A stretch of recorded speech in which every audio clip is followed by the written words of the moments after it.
Republican Mike Collins represents Georgia's 10th congressional district and is among the nearly 80 new House members of the 118th Congress. He's also familiar with his new post.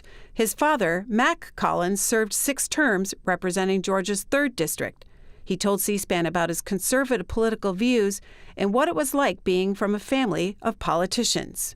Well, you can go all the way back to my grandmother on my dad's side. She was actually the first first councilwoman in the little town of Flowville, Georgia, where my dad grew up. So that's probably where he kind of got the bug to be involved. And of course, then he went on when I was very, very young in the 70s and was in the county commission.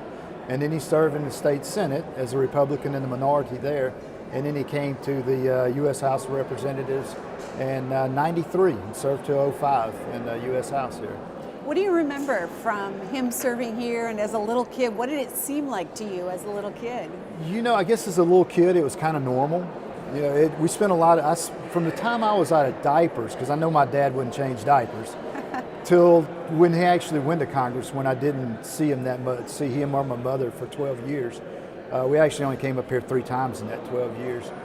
But during those early years, especially in the county commission, it was nothing for me to ride on motor graders or in the dump trucks or even play in the county dump all day. We were just there and it was just part of our lives. So we kind of grew up seeing how he operated and the fact that small business nature that he had and what he was in.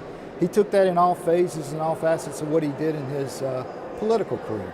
What did he tell you about running for office or serving in a public office? The only advice my dad ever told me, he said 2 things. He said, son, people got to like you and they got to trust you. If they don't like you or they don't trust you, you've got nothing and you won't get anywhere. And I think that is so true. And I think that's a lot of what we're missing today is that like and that trust, especially. Well, you look at the approval rating of Congress and you can see that.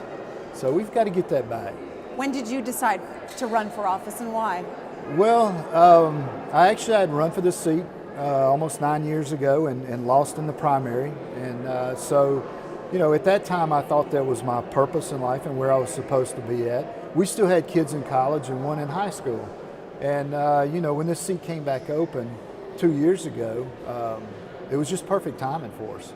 Our oldest sons, who were maybe a month old when my dad first went to Congress, are 30 years old now. They help run the day-to-day operations in our private business and have been there for over 10 years. They've been doing the day-to-day business for over 3 years.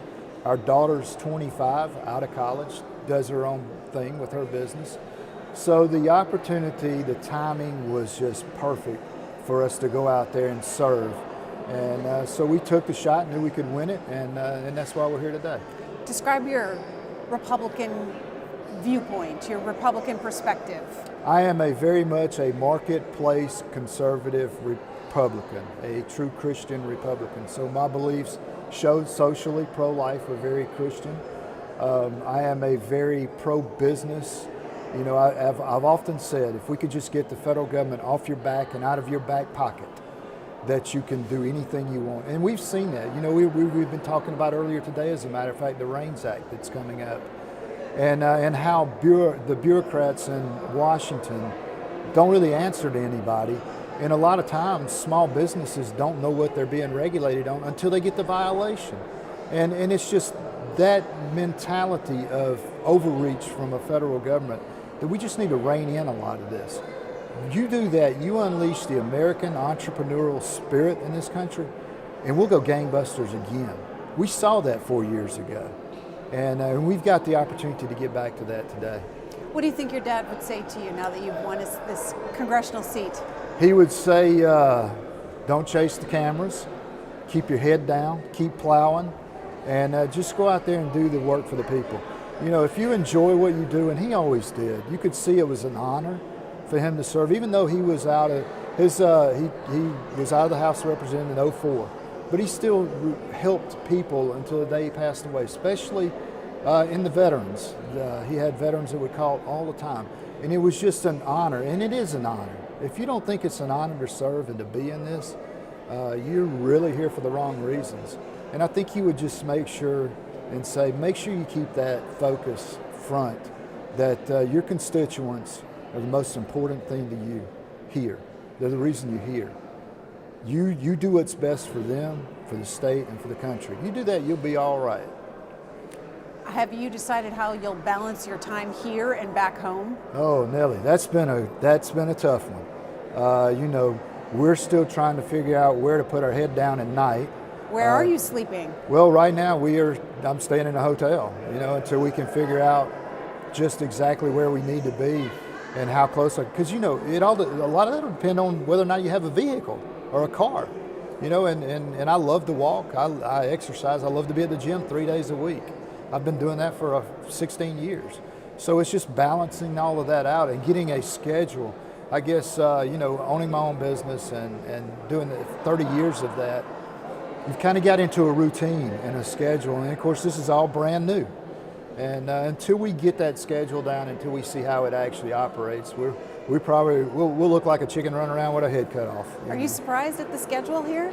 A little bit, yeah. How would you describe it? I would describe it that and somebody told me, and I think it's a great analogy, is the train's coming by and you just jump on. You know, it never stops. There's no stopping it, even though, you know, Congress officially stopped and then we started back up when there was a speaker. But the bills are still there and they're still going. And so you jump right in, and you have to have that team around you to be able to help you make sure that you stay with your core principles and what you believe in, and yet advance legislation that is good and not bad, and what you believe in.